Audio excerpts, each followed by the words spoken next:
Why did WWE ban the punt kick, curb stomp, GTS, and chair shots? I'll be sharing the real reasons WWE had those and other moves banned, but first, let's start with the punt kick. With the exception of the RKO, the punt kick is Randy Orton's most iconic move. It was simple, but looked vicious, and that's actually what led it to being banned. Orton has admitted that his boot connected with people's skulls while performing the punt kick. The most famous incident is when Randy performed the move on Vince McMahon.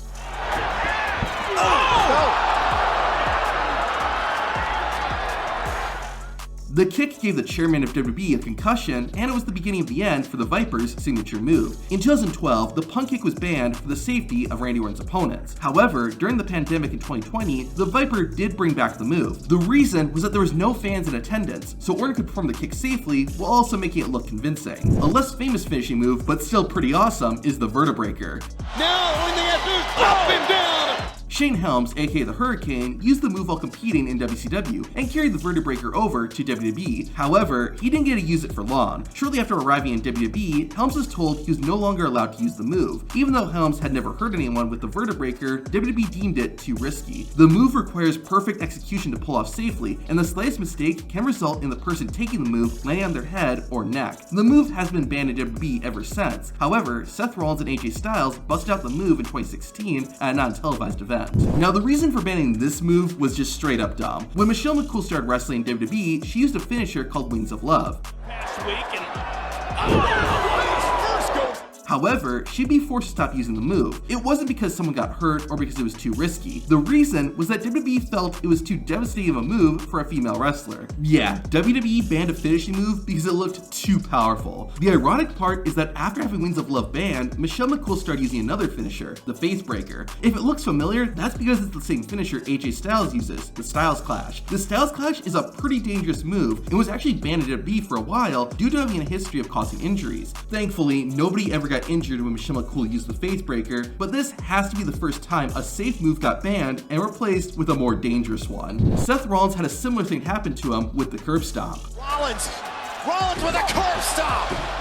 Seth's first finisher in WWE, the Skywalker, looked good, but didn't catch on. The Curb Stomp, on the other hand, did. Despite this, WWE banned the move. This happened actually because Rollins became WWE Champion. At WrestleMania 31, Seth cashed in his Money in the Bank and won the WWE Championship. The next day, Rollins appeared on the Today Show and footage of him hitting the Curb Stomp was played. Vince McMahon saw this and was worried about children trying to imitate the WWE Champion. Because of this, McMahon had the Curb Stomp banned and stayed that way for 3 years. In 2018, Seth had a talk with his boss, and Vince McMahon allowed the move to be used again, with the only difference being that it was now simply called the Stomp. Seth Rollins had another move banned, but it wasn't entirely his fault. Oh, right into the barricade! Seth started using the Buckle Bomb around the same time as the Curb Stomp. While the Stomp was banned for looking dangerous, the Buckle Bomb was banned for actually being dangerous. The first incident happened when Seth Rollins fought Sting in 2015. Seth hit the Stinger with a Buckle Bomb that caused the Icon to injure his neck. Sting later said it was a freak accident, which is probably why the move wasn't banned on the spot. However, about a year later, someone else would get hurt. At SummerSlam 2016, Rollins fought Finn Balor to crown the first Universal Champion. Seth hit Finn with a Buckle Bomb into the crowd barricade, which caused Balor to dislocate his shoulder. While Finn won the match, the injury forced him to be sidelined for several months. The Buckle Bomb was still not banned, however, but an incident by another wrestler would change that. In 2020, Nia Jax fought Kairi Sane on Raw. During the match, Nia threw Sane into the turnbuckles. The move caused Kairi Sane to injure her head, leading WWE to ban the move. Like with the Stomp though, the Buckle Bomb would return eventually.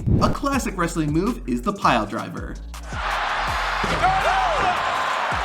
The move was a staple of wrestling for years, but got banned in WWE. The ban happened in 2000, a few years after Owen Hart infamously broke Stone Cold Steve Austin's neck. The Rattlesnake said that he could not feel anything from the neck down after the move and thought he would never walk again. Thankfully, that didn't happen, and while Stone Cold did eventually return to the ring, his career was shortened as a result of the botched Piledriver. This incident showed just how dangerous the Piledriver was, and the move has been banned ever since, with a few exceptions, most notably Kane and The Undertaker's Tombstone Piledrivers. The Shooting Star Press might be the most spectacular finisher in all of wrestling. Laying vulnerable! However, there was a time when the move was banned in WWE. Of course, the Shooting Star Press is inherently risky, but there are a few specific incidents that caused WWE to slam the ban hammer. The first was at WrestleMania 19, where Brock Lesnar nearly killed himself. Let's do it, Cole! Oh my God! The near-death experience came as a result of Lesnar having already wrestled for 20 minutes and being physically exhausted. That made it understandable why the shooting star press was botched. This, on the other hand, was much less excusable. A little over a year after the Brock incident, former Cruiserweight champion Billy Kidman legitimately knocked out Chavo Guerrero while performing the shooting star press. Following this, WWE decided the shooting star press was just too high of a risk and had the move banned for several years. The 450 splash got banned around the same time for a similar reason. During a match, Juventud Guerrera accidentally landed on Paul London's face and fractured several bones. It wasn't until wrestlers like Evan Bourne and Justin Gabriel came along that the shooting star press and 450 splash were unbanned. Perhaps Ryder in trouble. Bourne still connecting. John Cena got a wrestler's finisher banned. The finisher I'm talking about is the Burning Hammer.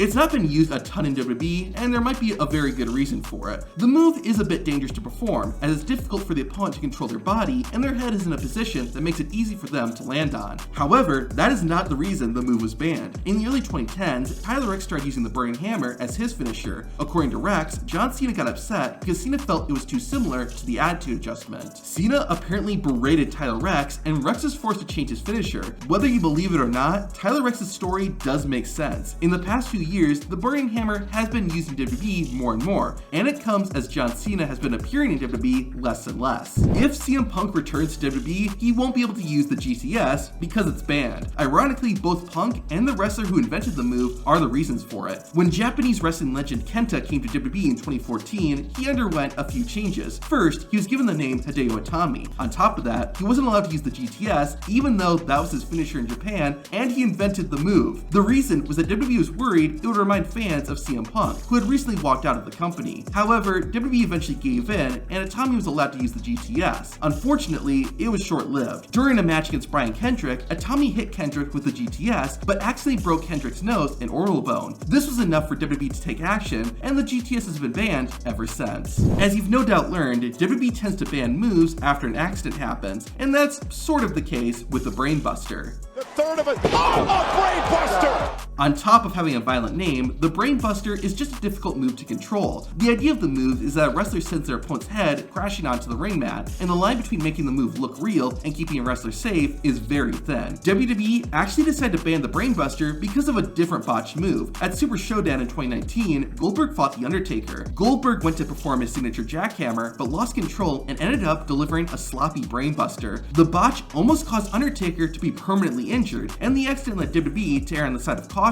and banned the Brain Buster. Some moves are synonymous with one wrestler, and that's the case of the Muscle Buster and Samoa Joe. Muscle Buster!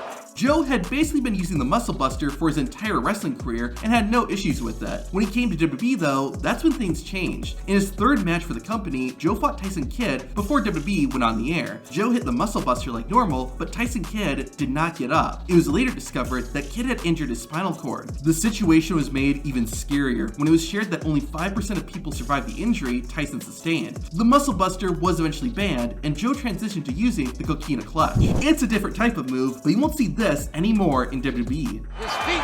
Oh no! While steel chairs are still used as weapons in WWE, you won't see someone hitting their opponent in the head. The chairs used in WWE are the real deal, so just imagine what it would be like getting hit in the head by one. The full extent of the damage that chair shots to the head have wasn't known until years later, as wrestlers developed chronic traumatic encephalopathy, or CTE. What most people forget or don't know is that WWE didn't ban chair shots to the head until 2010. You can even see some matches from the beginning of the PG era where wrestlers hit one another in the head with chairs. There is speculation that the reason WWE finally banned chair shots to the head was because of Vince McMahon's wife. In September 2009, Linda McMahon announced she was running to be a US Senator. Throughout her campaign, Linda was criticized for her time with WWE, and WWE indirectly got attacked as well. While WWE would never admit it, it does seem like they banned chair shots to the head to make their product appear safer and less violent, to help not only themselves, but also Linda McMahon. While the steel chair is dangerous, it's not the most dangerous WWE weapon. To find out what is, watch this video.